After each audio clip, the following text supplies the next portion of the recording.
Each year, upon the equinox of the Weeping Maiden, the Masquerade is held. It is grand, secretive, and overflowing with the most powerful people in the city. This means, of course, that it's resplendent with health, with wealth, and excess. That makes it a target from every thief and ne'er-do-well on every city block. Most aren't good enough to even get in, let alone successfully make it out with anything of more. But I am.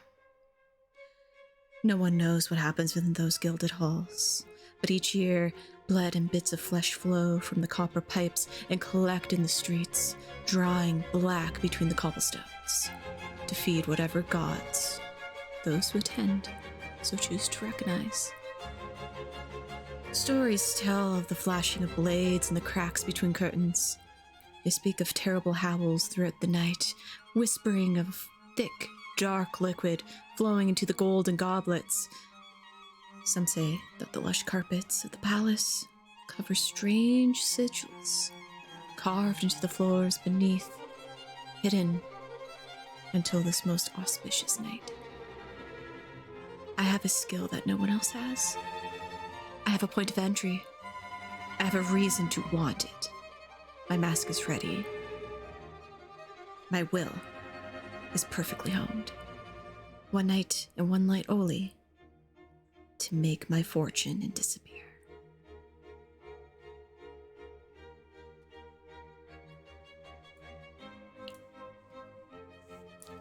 Hello, everyone. It is I'm Natalie, if you don't know who I am, or I go by Ghost on most places on the internet.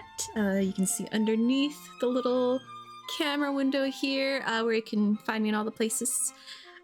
Tonight's game, as part of our Spookfest Spooktacular playing of tabletop games on Wednesday nights, we are playing Sanguine Masquerade, which is a tabletop game made by KW, and you can find it on itch.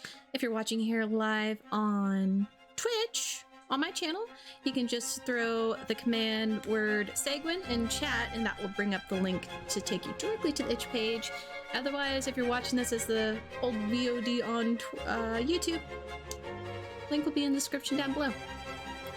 Now, from what I understand, this could end up being a pretty quick game. But I'm going to take my time. We're going to talk about some of the mechanics here. You can kind of see in my delightful, I don't know which hand to point at it. I have a nice little window that shows some playing cards that I already have picked out, and I'll explain more about that later. But for now, I'll get into a bit of mechanics. We'll play our promo video, and then yeah, we'll go on from there. So we couldn't tell from the little beginning I read, that was one of the intro pages to the game. Essentially, you're kind of a thief in the night taking advantage of this masquerade that seems to happen on a yearly basis. And you are going to be, or I am going to be trying to collect relics from this one major masquerade. So part of the setup is you have a deck of playing cards, which is my area here. You can see my magical hand waving over it. We have a coin, which is on my starting card here. I'll explain what that is in a moment. And I have pen and paper for me. Now there is content warnings. Game includes body gore, which we body horror, gore, violence, paranoia, realistic self-harm, all that kind of been alluded in that beginning there, so be aware of that. And we'll be also making up a deity, so that's gonna be fun. Nice spooky deity. And yeah, as for these cards, I already did the shuffles, I laid them out. There's 22 face down cards and my one ace card, which is my infiltration point. And that's what my card is there, so that represents me being on the board. Just to get kind of that information out of the way. And these are all going to be the rooms where, depending on what cards are there, may find something interesting. Things may get crazy, who knows. Or not crazy, shouldn't use that word, but interesting. It will get interesting. There we go. Make sure, yes, my captions are going, so if you need captions, they should be running. For terms of player sheet and character, we are just working with Guile and our relics. We want to finish the game with as many relics as I can. And my Guile, we are maxed out at 8, but that will slowly go down as we maneuver through the rooms. Part of character creation, I get to pick an ability. There is 4 choices, and the one that I picked for myself was Closed Heart. So the description is, to resist terror, one must simply know how and when to close their eyes and mind to it. It will scare your soul later when you have the time to reminisce and not merely act. Twice per game, you may ignore the -1 Guile penalty as you move from one card to another. And then for descriptions, I'll get more into that once we actually get into playing a bit more. I picked 3 different things. And we now get to construct a god. So this isn't going to be on screen, unfortunately. Didn't anticipate this. If I had, it would have been more smart. But here we are. So I got a little splitting of words. And I got a little cross puzzle.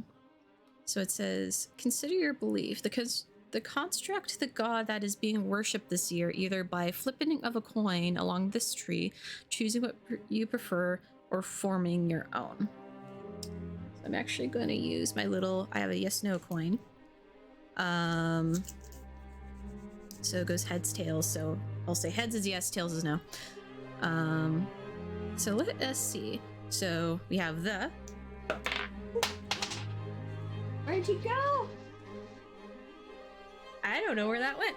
I should have used the bigger coin. I can't say. Okay, I'll use the bigger coin.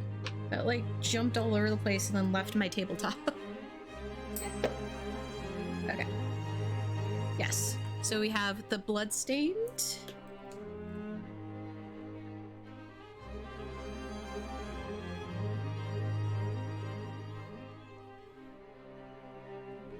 Okay. Now that one's full. The bloodstained divinity. Should try and catch my coin instead of letting it fall. That's heads again. Divinity seeking.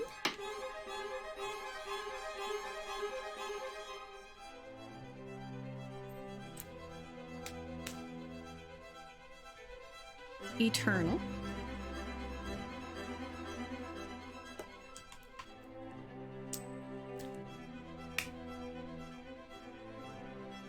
And stars. The blood-stained divinity seeking eternal stars. That is the god being worshipped this night of the Masquerade. And I'll have to go search for my yes/no coin later because it went to a dark place underneath my desk and I can't see it. And I like that coin. Oh, wait, I do see it. Ah, got it. Switch. I'll use the big coin for flipping, but this will be my token for where I am in the rooms. Okay. Now that I got coin flipping out of the way, which you can use dice as well, but I wanted to flip coins. We now have our next bit of creation here.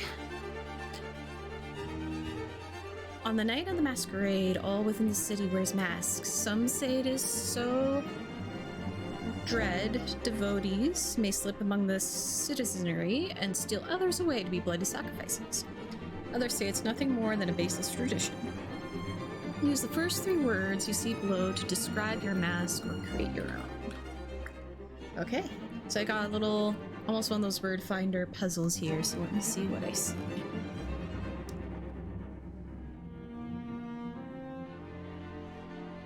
Laughing.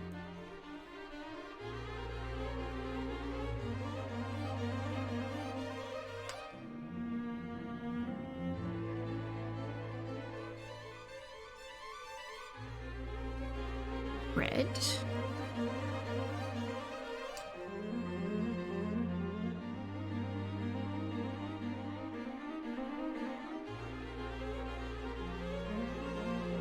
Glitter.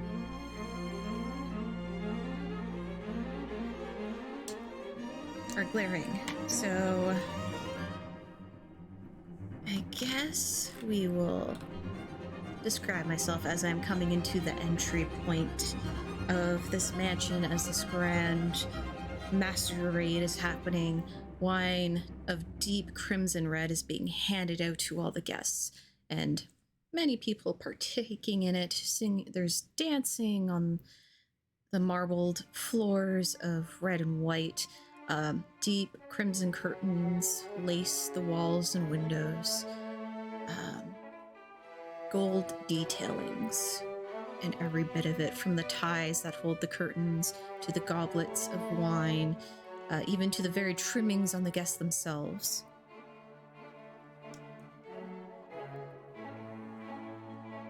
I managed to enter this soiree. My mask of glittering red, of a laughing individual, but only the upper half. You can sort of see the lower bit with a matching blood red lip. Just around in the eyes of the mask, you can barely make out the sharp winged eyeliner. And of course, my mask very much matches the velvet dress clothing that I'm wearing, as it is also a nice deep red. And as I trance through the marble floors, weaving through the guests, my heels click hard like metal on metal, almost intimidating so.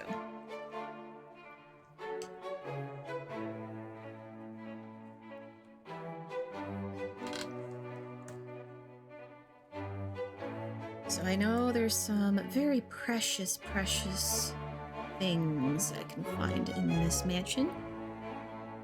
And now that I'm in, it's time to go look about.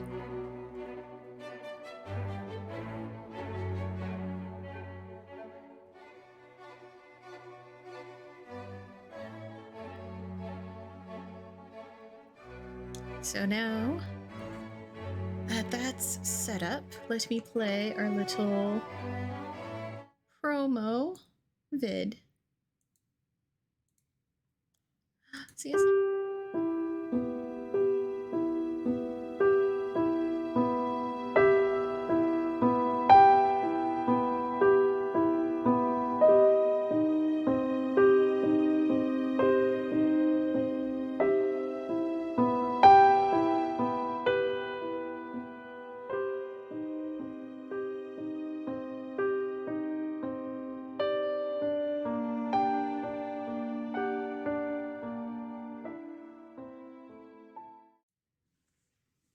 All right. So I move through the halls and go find my first space to start exploring and sneaking about to see what I can find.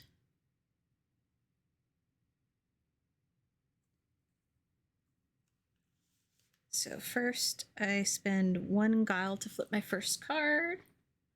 So I'll flip this one right next to us, which is a 5 of spades. Put my little token on it. So a 5 of spades.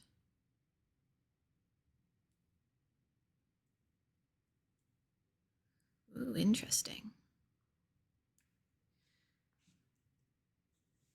So I walk into the room, going through the hallway, and someone in a mask painted with a dozen eyes sprints into the hallway and careens right into me before I even dart aside. Ugh. I managed to catch myself against the wall, perhaps a little too quickly to be the average guest. A few guards charge out of the hallway after them. Interesting. It takes me a moment to realize that something is smeared across my clothes. What? So I try and brush at it.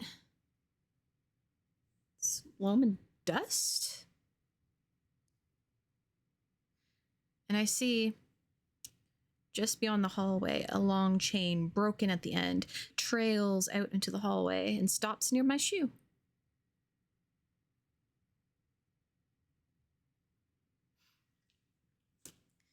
I think at this point I'm pretty upset. I am wearing velvet, so having just got smeared with what I believe is dust probably just ruined the fabric. And I'm not going to even follow the runaway person, because if the guards are chasing after them for whatever possible rumored ritual that may be, it keeps any heat off of me. So I will take the extra minus guile. All right. I'm going to go to this card. A 3 of clubs.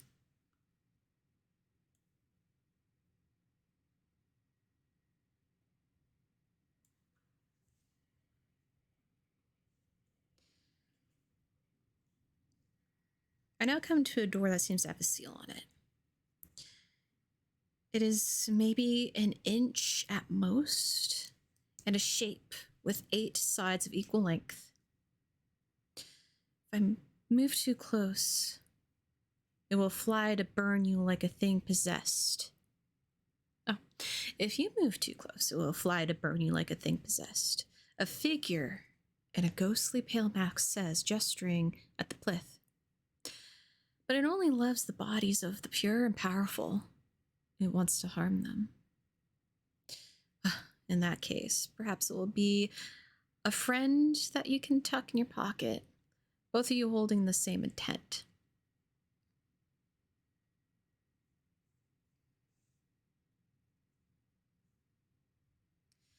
So, I think it'd be easy enough to hide this little seal upon me, especially in any sort of dress. There's obviously some stuff around the torso to pop it in. As for who may want to buy a seal, I think I know of a man of intricities that would very much enjoy the kind of connotation that such a interesting thing does. But as the ghostly pale masked individual walks away, I pop the seal and walk along with it, keeping as cool as a presence as I may. So that is 1 relic now. Let us go. Should I go the right card, the left card, or the bottom card?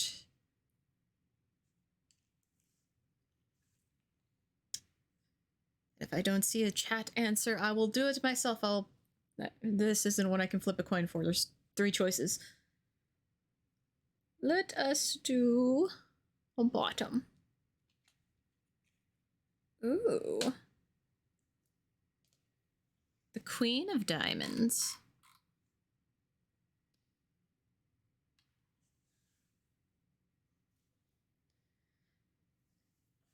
All right. I've start walking back around into the bigger rooms in which a lot of folks tend to come in and pile in their gifts and the like. And they are definitely piled just below the dais where an empty throne of this year's god sits. Of course, all the gifts are very extravagant and they're all packaged intricately. The fine ribbons and glittering silver paper. Well, none of the gifts within will ever see open air. Instead, the packages are destroyed, burned, crushed, maimed, stained, and entirely broken, as if it is all worth nothing.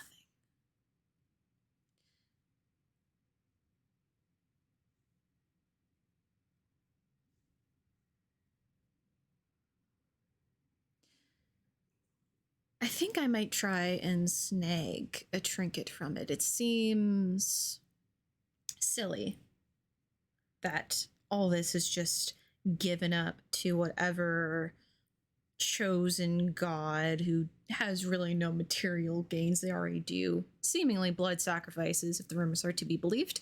So I think I start sifting through.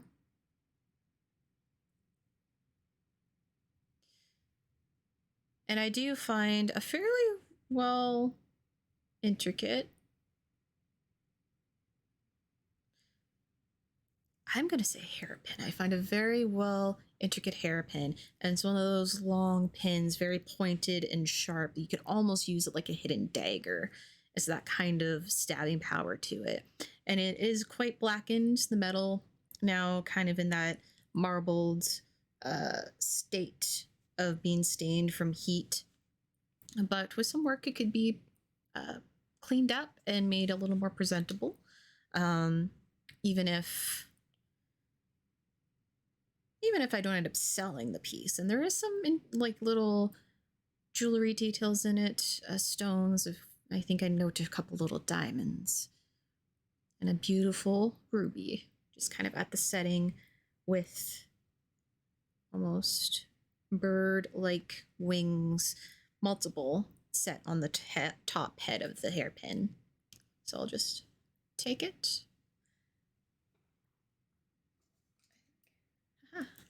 Hairpin. And I just very subtly, as I watch the crowd go by, place it in my hair and walk along. Okay. So that was, I'm going to use, no, I'm not going to use, okay, so that's another guile, but we did find something. And this card will replenish if I use one of my moves. So yay. Now, which directions should I go now? We already went down, so maybe let's go right. Let's go further right here. Oh, another diamond. 9 of diamonds. So I now approach one of the big bay windows, just passing those crimson curtains. And out this window, near the highest point in the palace, I can see that moon. And as I stare upon it, the smell of rich food, of roasted meats and things caramelizing, it drifts up from below. But there is something fainter and less heavy to it. A breath in, a breath out. I look out, and the city sits below, illuminated by lamplight. I can see the clock tower that chimes the city to the hour.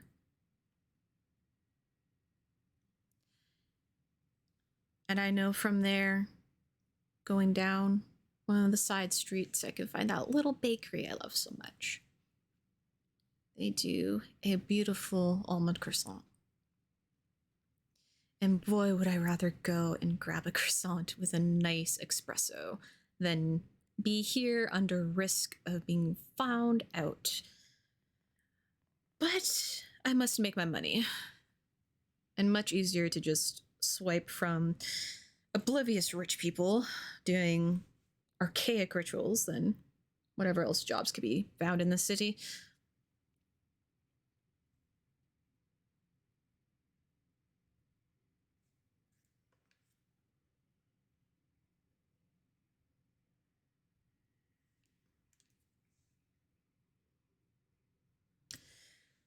So now I've moved around, getting outside of the window. I move around the exterior of the building, and I can ignore a guile penalty to move to the next card. So let us go right once more. Ooh, a nice roll of diamonds here.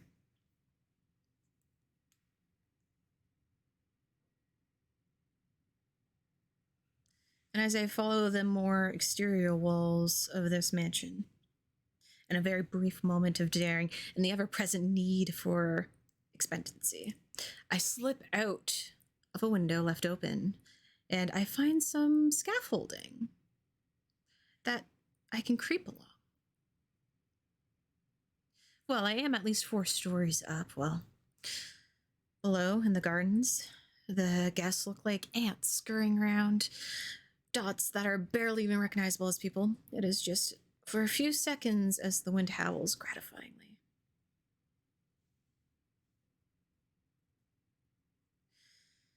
Well, as I watch the guests below,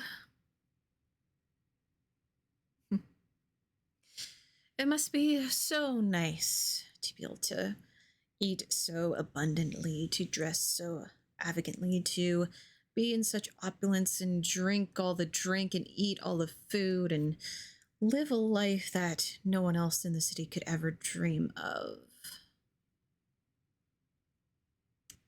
God, I hate rich people. So I best get back to stealing from them. And now I gain 3 guile. So I recover the ones that I got, as I remember my purpose. Let us go north. Up a card. Ooh. I must have drawn a lot of really good diamonds here.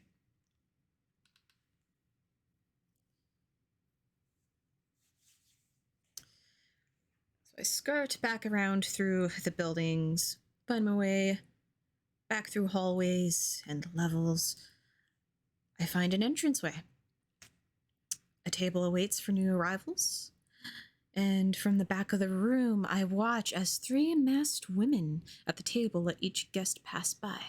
For each person, they touch wrist to wrist, a gentle brush of 3 fingers across their pulse point. A new guest approaches, a touch to the wrist, then a gloved hand, severed at the wrist, falls to the ground almost gently.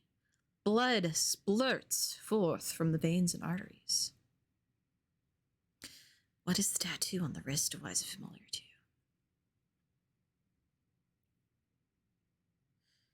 On the wrist, as the hand seems to suddenly break away, almost like a doll with a sudden snap, as until the blood starts pouring, I catch the hint of a black rabbit.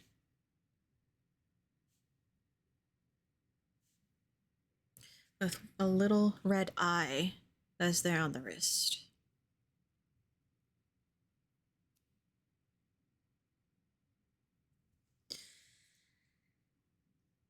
And I think I know where I've seen that before. Maybe while I was at the docks? But in that moment, the chaos shuffling of people, others reacting to the sudden fall of the hand and the squirting of blood, I take advantage and move. So let us go here.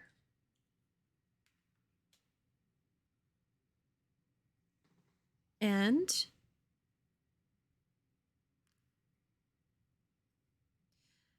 upon turning over a new card, you may switch its position with any other previous card turned. I think I'm fine with how my cards are right now. So we turned over 4 of clubs. How to clubs it? All right. So I move about the spaces. I come across another display of a relic. A chalice. A plain metal chalice made of steel and covered with fine engravings sits atop a mantelpiece. Everyone knows what this is. It holds the ashes of an ancient prophet who died upon spontaneously busting into a pillar of green and cyan flame.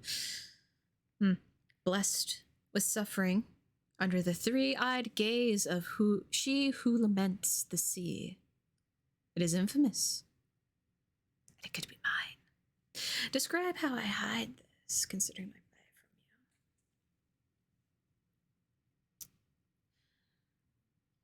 you. I do believe there is very much room underneath my skirts. And with the billowing of them, it would be hard to notice of any infracting material that should not be present. So with a slight bump and a twirl, I scoot near a curtain, since it seems my own dress is close to matching them, lifting up my skirt quickly and placing it into a leg holster. I know of a man in town. He is very much a superstitious type and into such legends, and has found very much interest in prophecy and prophets and all of the like. I believe they would pay top dollar to have something like this, and they've often discussed this particular prophet in detail. The idea of something or someone exploding in green and cyan flame, and such colors not really seen. I don't know what he would tend to do with the ashes, whether he'd maintain them, or if he's just the type that may try and do something with them. I don't know. At that point, it is not my business. I'm just there for the sale. So we have a chalice. Sweet.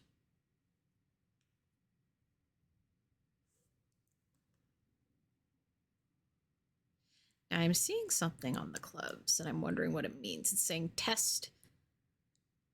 Test. Oh, I gotta flip a coin. Flippy, flip, flip, flip. So, tails, I get it. Heads, I don't. So I'll do it for both, because I didn't do it for the first one. Pling. Okay, I'm good. That's what... I don't even know you can see it on my screen. That's what heads look like. It's a hero. Oh, sweet. Okay.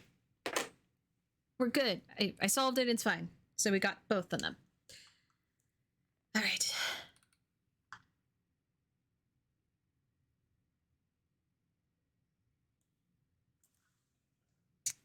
Interesting. We haven't had a heart yet. So we moved here. We can tramp through any of these rooms, actually.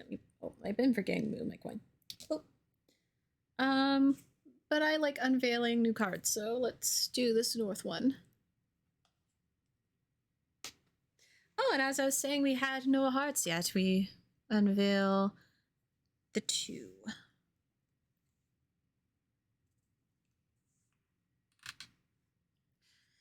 So, after a very confident hideaway of the item, I find myself in a darkened space as I continue moving through the palace to find the additional relics that I may pick up. And in this dark space, bodies move within it, meat and skin, unwinding and weaving back together in strange new forms, following some unknowable design. Blood drying black across the tile, a figure from within smears a crimson streak across my face, with mist-matched fingers. And, as it does, laughing hoarsely, like a rustling paper as they pull back into the mass of heaving flesh and movement.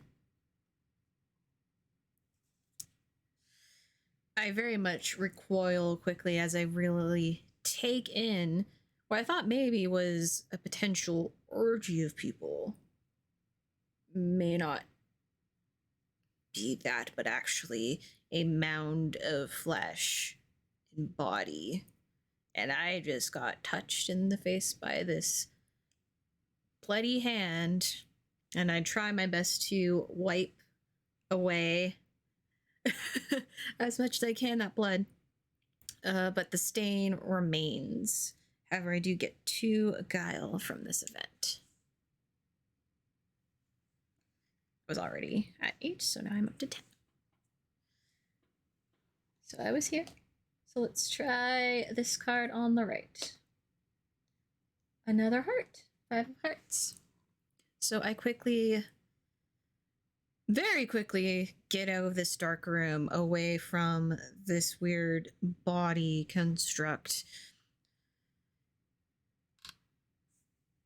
And I find a crowd of people.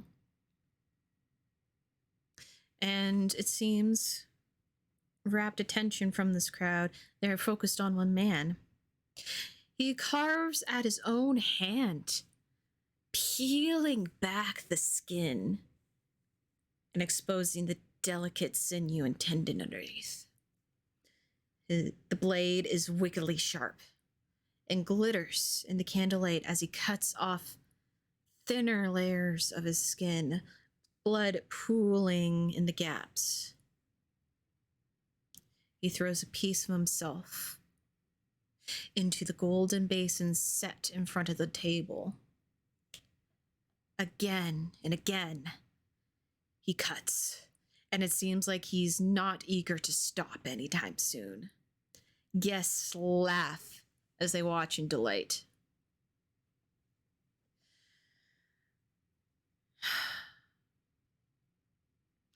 I do not pause long on this scene, and I do not wish to partake in any longer witnessing this display, so I very quickly maneuver behind the crowd, no longer looking at it.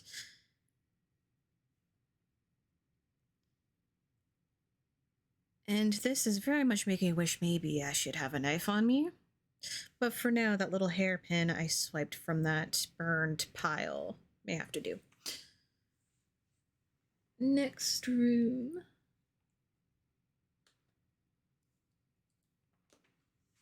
Ten of spades.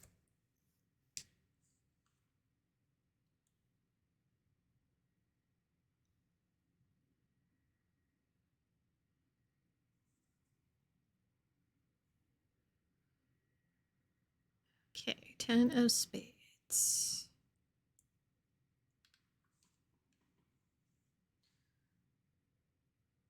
I try and avoid the gaze of the wandering guards.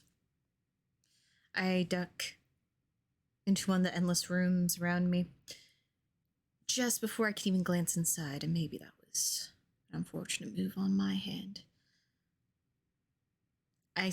My hands slam the door shut quickly before I can fully comprehend what it is that awaits me here. And as I turn, a figure in an entirely white suit is perilously close. "You're late," he reprimants, and then he presses a blade into my open hand. There is a crust of dried blood near the top of the hilt. "Come," he says, gesturing towards the ground. "Take your fill." A corpse is splayed out on the floor.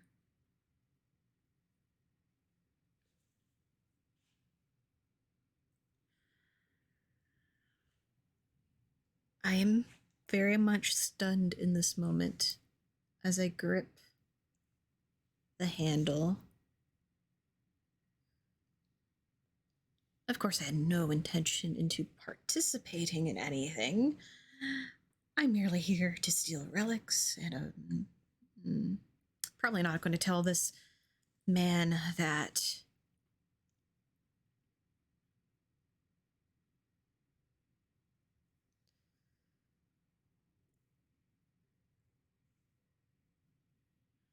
I nod very slowly to the figure, eyeing that he's in an entirely white suit and yet there's not a drop of blood on him. How does one even achieve that? And I approach the corpse.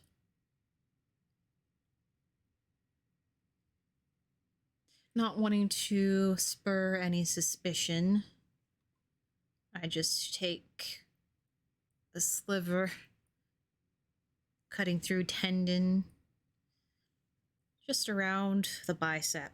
Nice fleshy bit.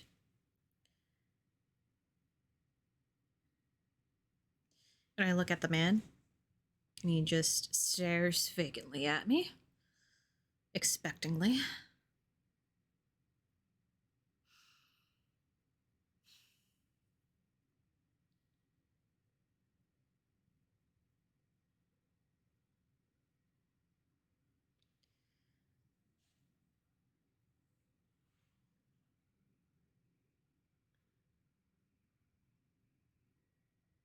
I try to make it look like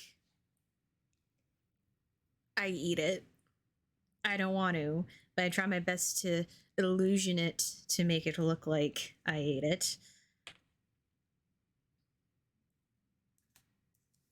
And satisfied, the man seems to turn and walk off into a deeper space of the room, and I quickly turn and go out the door.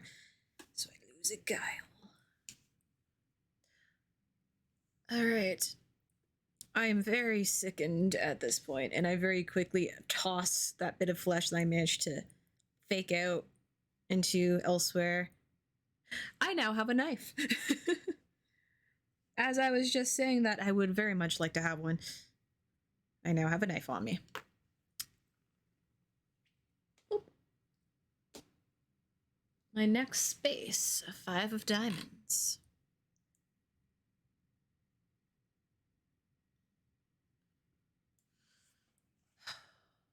I come across a plain wooden door, almost blending in with the wooden paneling around it. It even takes me a moment to realize this is a door for servants. It is squat, barely tall enough for a man to walk through, and set in the shadows of the hallway. There is no lighting here. Servants enter the main palace in the dark, unseen and unheard. I could use this passage, and maybe I should, even if I'm not where it goes. How do I speak to any servants before entering? What did they tell me if I so?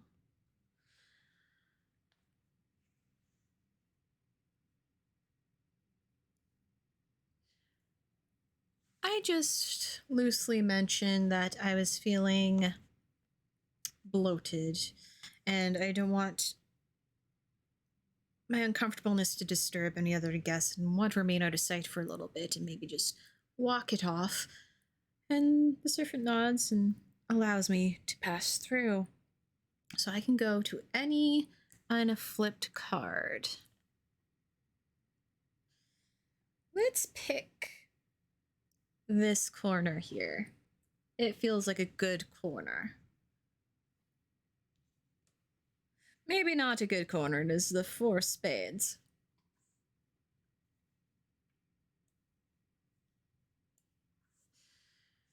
So I slide out and through the hallways of the serpent quarters and now enter a small side room that is perfectly silent. I cannot even hear my own breathing or footsteps. There's just simply nothing. No sound filters from the outside. I've heard of whispers of rooms like this during my preparation for this very night. There are rooms constructed so perfectly that all sound deafens in it, whether for acts of violence or something worse. A plush rug in the middle of the room is stained and wet by will wavers. Obviously, this seems like a very potential room to prepare a body, whether to kill an individual or maybe mar their parts, tearing them apart. Maybe they killed people and brought them to that body mount in that other room I saw earlier. Either way, this is very uncomfortable. So I lose another guile and move on to the next room very quickly, trying not to let my thoughts linger on this space. It's weird not hearing my heels as I click along. And now we go from the 4 of spades for the 4 of hearts. And let's bring some music back in. I turned them way too down. 4 of hearts.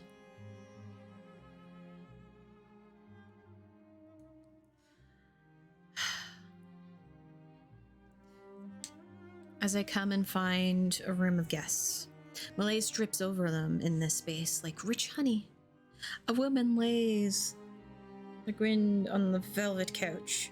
Another woman slowly spooning something dark and wet from a bowl and dripping it into her mouth, piece by piece. The liquid is smeared across her lips, trailing down towards her throat in the white gown she wears. None of them even see me pass by, glancing away. Oh, how I'd love to just be able to lounge and be spoon-fed. Another opulent thing that the rich can have that is in full luxury against all elders. Delightful, wonderful. I hate it even more. Make it kind of back. Let's move along. A Jack of Clubs. As I scamper away from this decadence of whatever's happening. I like to imagine and hope that it is chocolate, but I highly doubt that it is chocolate.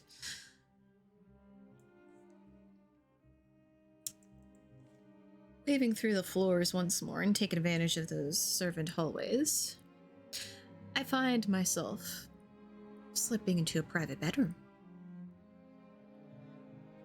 Just fiddling with the temperamental lock and using a couple minor tools that I had on me.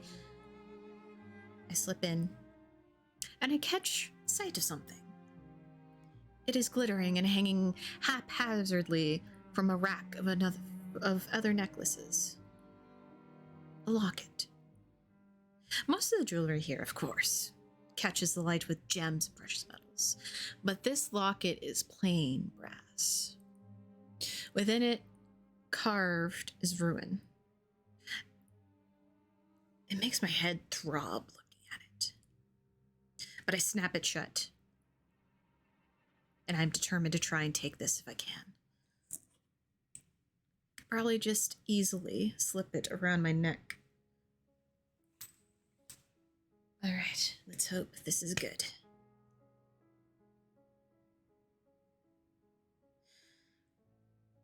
But as I try to do so, the throbbing seems to pulse a little bit more in my head. Now, what is it?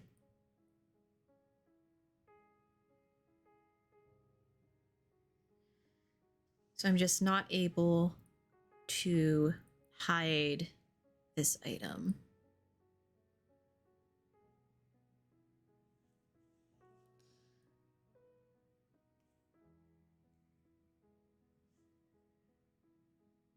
But at least I can give someone what I know and what I saw of it, even if I cannot steal it.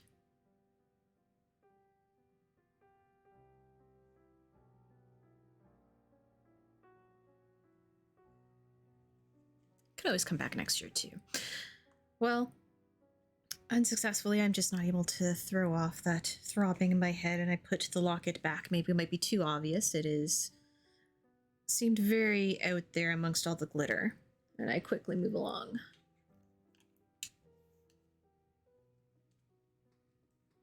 Ooh, Ace of Hearts.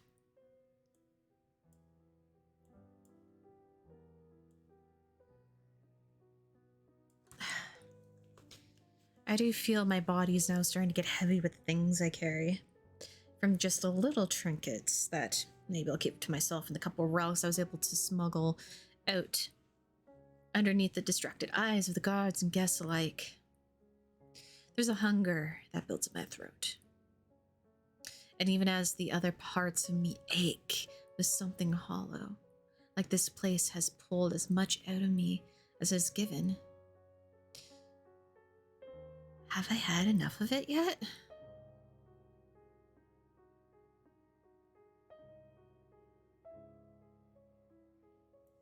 I can come back to this card later. Once I'm able to get at least 4 pieces, I can try again and escape from underneath all the eyes here.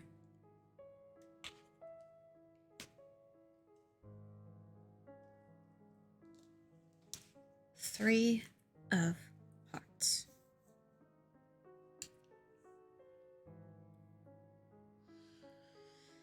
After the recent failed attempt of swiping the locket and now getting a little more curious glances, I loiter amongst the guests ever so briefly, waiting for a moment that I can make my next move. But as I do, a crow of masked guests pass me by the glass of something. The liquid is a strange blue-green. Whether dyed that way or naturally poured as such, I do not know.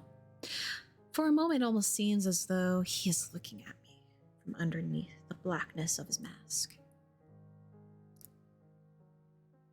He compliments the contours of my own, calling it my true face, my laughing, glittering mask of red. I almost forgot for a moment I was wearing it. And as he gives me the drink, I take a look at it curiously. I can't really trust anything that is served here, though, so as he seems to turn and walk away, I just place it off onto one of the tables. Again, back to Guile. I'm already pretty maxed out of it. Moving on very quickly, as I don't want to keep eyes on me. 6 of Hearts. As I start walking away, I find a person kneeling, tearing at their throat and chest. And I see their hands ripping away ribbons of fabric with nothing but their grip and nails. And as I look closer, it reveals that it is fabric, yes. And the skin and flesh underneath, it's tearing away as easily as paper, exposing heaving muscle and flesh. Grotesque spectacle draws eyes of everyone else around you. The crowd gathers quietly watching. And as the crowd walks over and starts to come around me, I very slowly take steps back, keeping my face forward like I am watching until everyone else is so enamored in that spectacle of gore that I take heel turn and press on.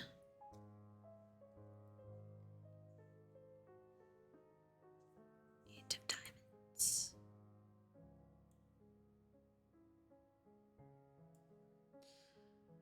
Once again, I dart through servants' quarters and I enter a kitchen that's completely bustling. A chef in a plain burlap mask is crushing tiny black fruits under the flat of a knife. There's no holes for eyes in their mask. Tiny spheres crunch as if more nut than berry. Purple black liquid pooling around them. It runs down into glasses and bowls set in front of the table, oozing into puddles on the tile. Are these fruits native or foreign to this land? What do they taste like?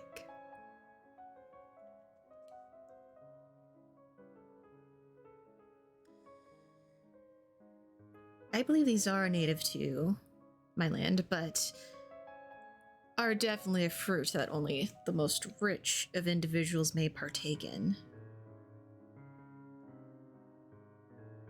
While the chef is busy, I swipe one.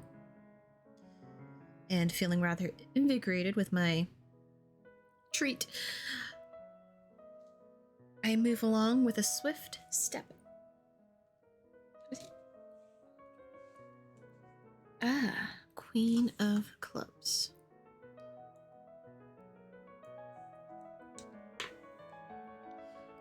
And I now pace into a space littered and lined with books. Records of thousands of hymns from each and every generation of royalty sit in this small tome that I now come across. Open, displayed, the death of a royal, a scribe pens the tale of their triumphs. These trials are the same ones spoken for jeers and laughter out in the taverns and streets. Here they are sacred. The penmanship is perfect. Of course, I resist to spit the page. Well, some historian or lover of pompous will buy it, of course.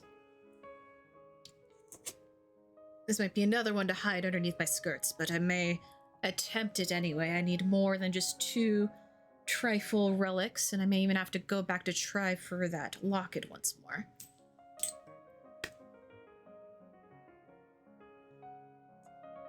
Luckily, this tome of hems is just the right size to fit underneath my skirts and into the straps that I had been hiding upon my thighs. Luckily, the puff of my skirt is able to, again, like it did for the chalice, maintain any object hidden underneath it.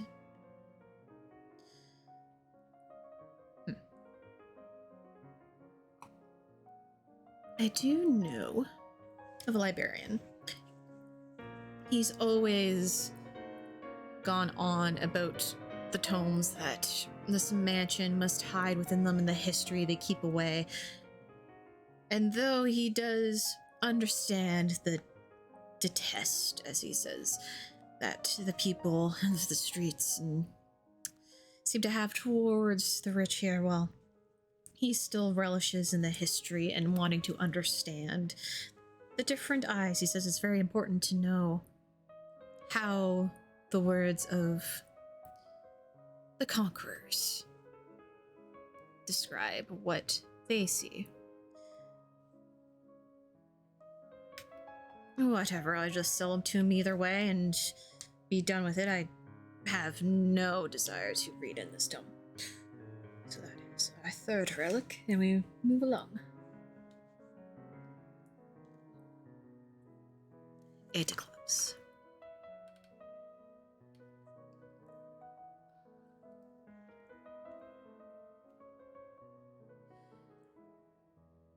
My heels click in a rhythmic pace, matching the tones of any music or dancing I hear echoing through the halls.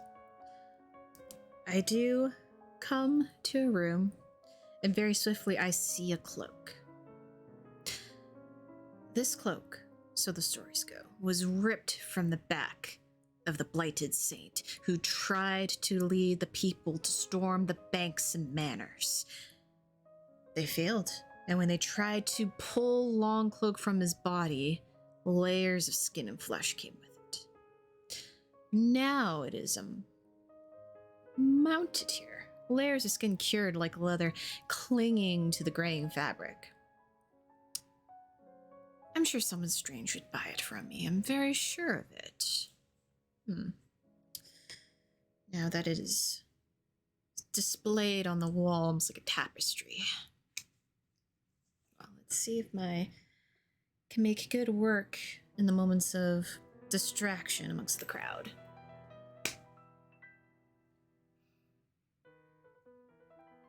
It might be too big of a piece at this moment to even attempt. There's too many people looking about. As I go and try and maybe scout areas where I could tug and get it loosened from the wall, I catch some guards walking by. This is not the one for me. And I very swiftly move along. Oh. I'll try again later, maybe. 10 of diamonds.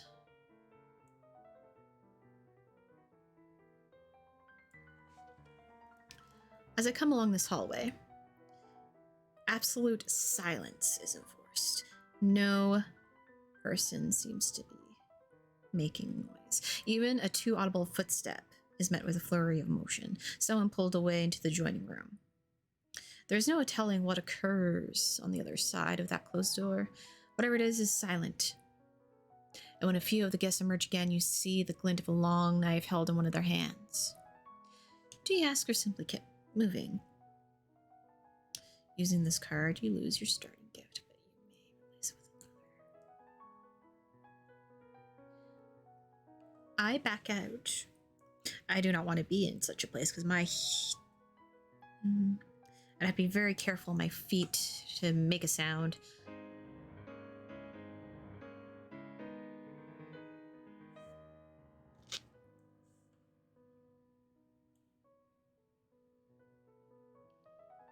Starting gift. What's starting?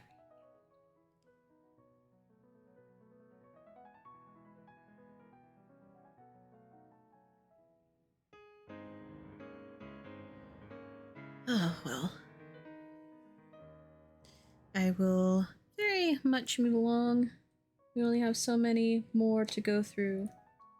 Queen of Hearts.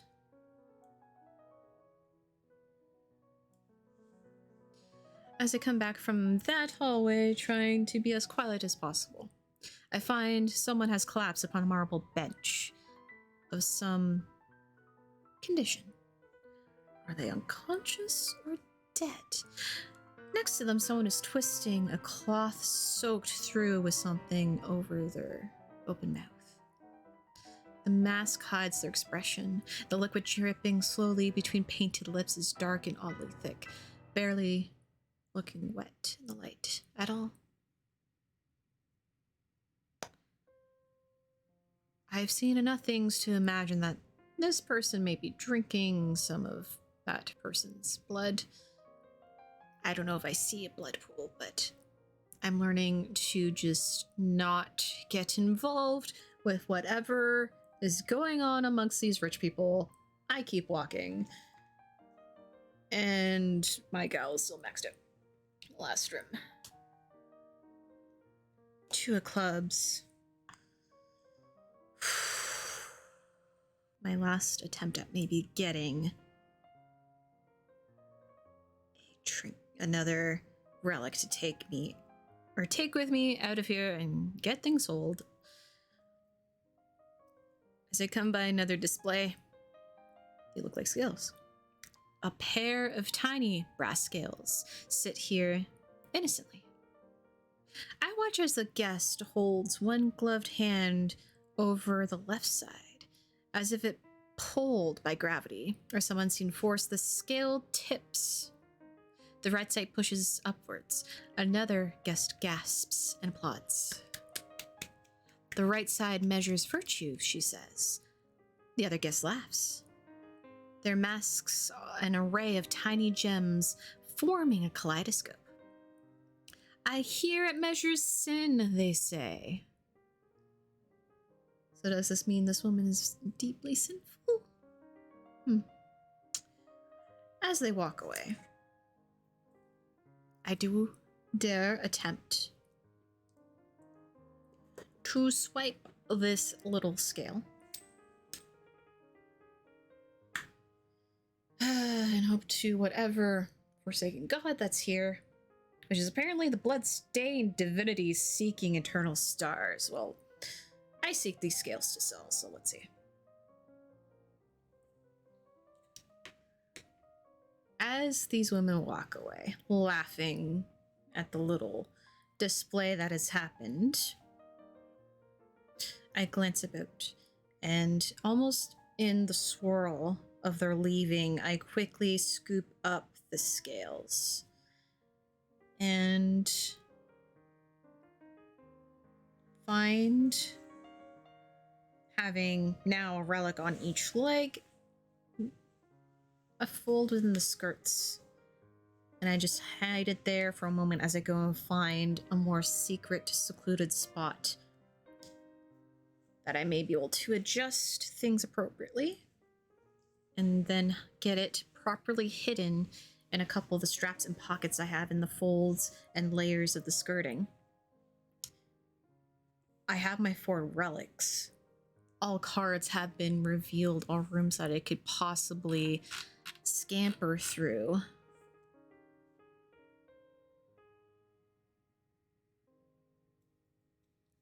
I start making my escape and I know exactly where I must go. And I have just enough guile to get me there. So, 1. As I just keep darting through other rooms, I come back to my escape.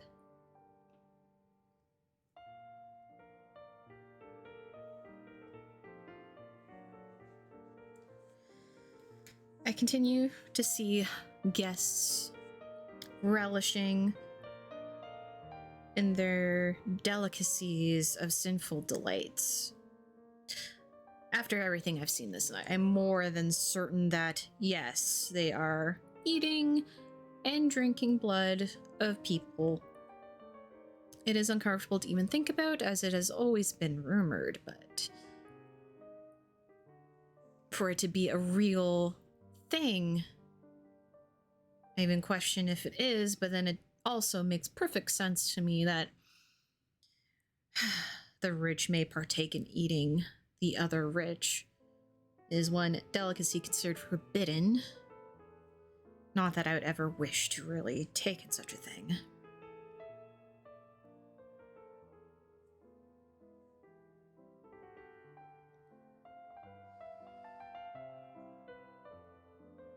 I hope what I sell can get me enough money to get out of this dreadful city and never have to try and rob this place again next year.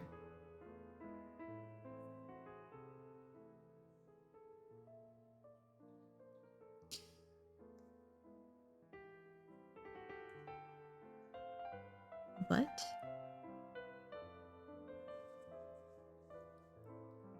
I do find my escape. I have the 4 relics, and I have plenty of guile still. It was quite moments of needing to revigorate myself. I was able to maintain my will against all the odds and move on.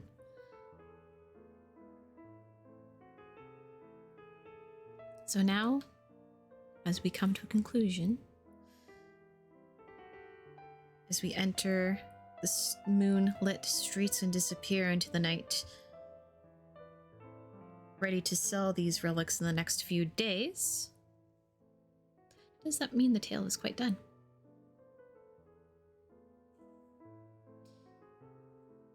I think some things stay. It takes a long while to remove that stain from my face. And once in a while, I almost feel like I've seen that crow-masked man in the shadows in my periphery. I do sell off each relic as I had intended. A couple of them have given me chanced looks, wondering how I got my hands on it. I very much try and wave it off.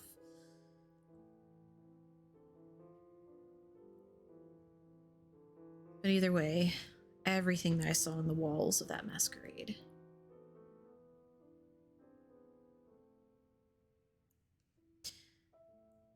Well, I do not wish to continue any further there.